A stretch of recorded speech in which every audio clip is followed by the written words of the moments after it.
Ketika Cinta Memanggil, episode 10, Kabar Gembira. Pagi-pagi sekali Alicia sudah berpakaian rapi.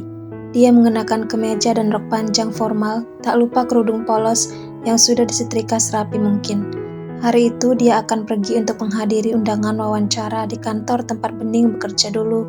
Alicia merasa bahagia bisa mendapat panggilan wawancara, meski belum tentu dia akan diterima bekerja di perusahaan tersebut. "Loh, kamu perginya kok pagi-pagi banget, Alicia? Emang kantornya sudah buka?" tanya Marni yang baru keluar dari kamar sambil melirik jam dinding. "Kantornya kan di kota, Bu. Dari sini bisa hampir 2 jam baru sampai sana. Belum lagi kalau macet," jelas Alicia. "Oh ya sudah, jangan lupa sarapan dulu," Marni mengingatkan. "Sudah sarapan tadi sebelum mandi, Bu," Alicia berkata sembari mengenakan sepatu pantofel berwarna hitam. Usai mengenakan sepatu, Alicia langsung berpamitan kepada kedua orang tuanya dan segera berangkat.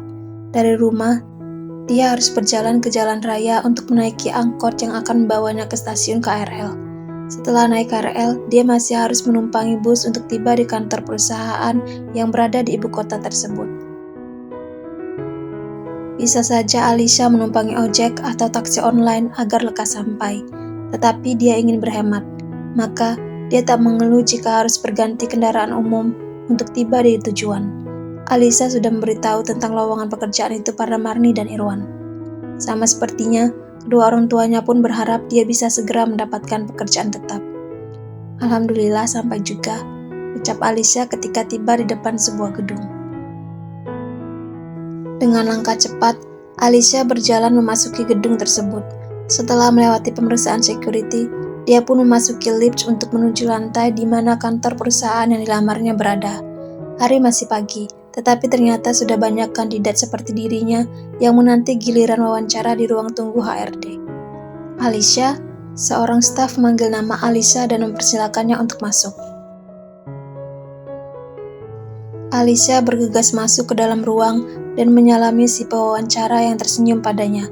Wawancara berlangsung sebentar saja, dan Alicia merasa lega karena dia bisa menjawab semua pertanyaan dengan lancar, meski dia merasa sedikit gugup tadinya. "Oke Alicia, untuk hari ini sampai di sini saja. Kalau kamu lolos, selanjutnya masih ada interview dari user. Nanti akan kami kabari lagi," ujar si pewawancara masih dengan senyuman.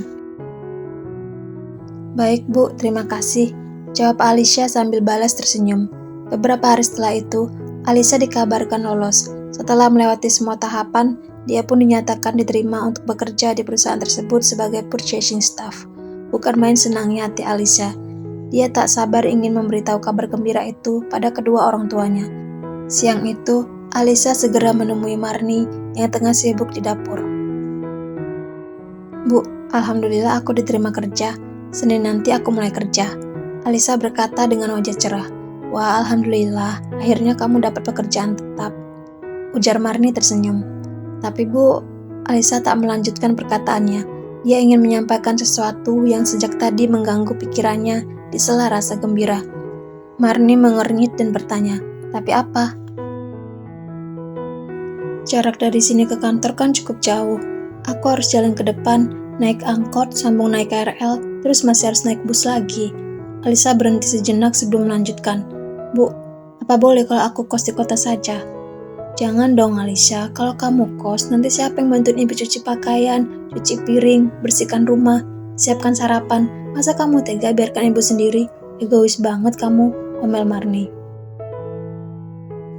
Alicia berdeham. "Bukan begitu Bu, maksudku kalau kos juga aku bakalan pulang setiap minggu. Aku cuma takut terlambat sampai kantor, tapi nggak apa-apa kalau memang ibu nggak kasih izin aku kos. Kalau soal terlambat, kamu yang harus pintar bagi waktu biar nggak terlambat. Pokoknya ibu nggak kasih izin. Lagian kalau kos kamu bakalan tambah pengeluaran lagi. Lebih baik uangnya untuk keperluan rumah kita," lanjut Marni masih dengan raut wajah kusut. "Iya Bu," saut Alicia dan mulai membantu pekerjaan ibunya. Sungguh Alicia tak ingin berdebat lagi dengan ibunya. Dia baru saja bergembira setelah mendapat kabar bahwa diterima kerja.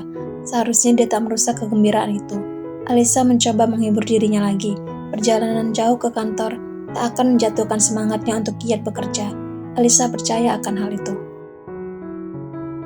Hari pertama bekerja terasa menyenangkan bagi Alicia. Saat Alicia mengabari Bening kemarin malam, sahabatnya itu memberikan beberapa tips sesuai pengalaman saat bekerja di perusahaan tersebut dulu.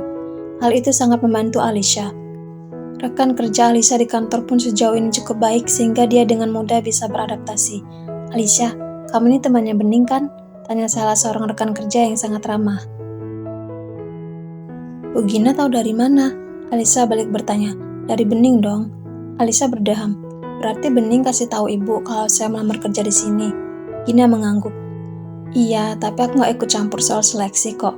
Itu urusan HRD. Kalau kamu diterima di sini, berarti kamu memang kandidat yang kami cari. Kelegaan terpancar di wajah Alicia. BTW Alicia, jangan panggil aku ibu dong, panggil mbak atau kakak aja, biar nggak terlalu formal. Gina tertawa. Oh, oke mbak, Alicia tersenyum. Selain ramah, Gina juga tidak pelit ilmu dan tidak sungkan membantu Alicia.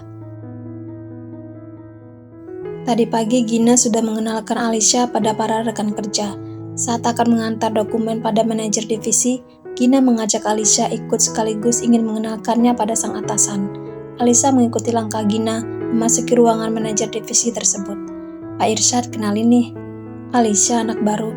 Gina memperkenalkan Alicia setelah mereka duduk. Alicia mengangguk sopan dan tersenyum pada atasannya yang bernama Irsyad itu. Pria itu terlihat masih muda dan bukan seperti orang Indonesia asli. Sepertinya campuran. Irsyad balas tersenyum pada Alicia, lalu mulai memperhatikan dokumen yang diberikan padanya. Gina berpamitan keluar sebentar untuk mengambil beberapa dokumen yang lupa dibawanya. Hal itu membuat Alicia merasa canggung karena ditinggalkan berdua saja. Kamu fresh graduate? Tanya Irsyad memecah keheningan. Sudah setahun lulus kuliah, Pak. Jawab Alicia pelan. Kesibukan kamu apa selama setahun itu? Mengajar bahasa Inggris di bimbingan belajar, Pak. Irsyad mengangguk-angguk. Well, selamat datang di PT Adi Sahaja. Semoga kamu bisa melewati masa probation dengan baik. Alicia tersenyum. Terima kasih, Pak. Irsyad balas tersenyum sembari menyerahkan kembali dokumen-dokumen yang sudah ditandatanganinya. Karena Gina belum kembali masuk ke ruangan, Alicia pun memutuskan keluar dengan membawa dokumen tersebut. Saat akan meraih pintu, Alicia tersandung kakinya sendiri sehingga dokumen yang dipegangnya berjatuhan. Sebelum Irsyad sempat membantu, Alicia dengan sigap mengutip dokumen-dokumen itu dan segera berdiri kembali. Dia menulis sekilas pada Irsyad yang tampak mengelum senyum. Bergegas Alicia keluar ruangan sambil menutupi dirinya yang ceroboh.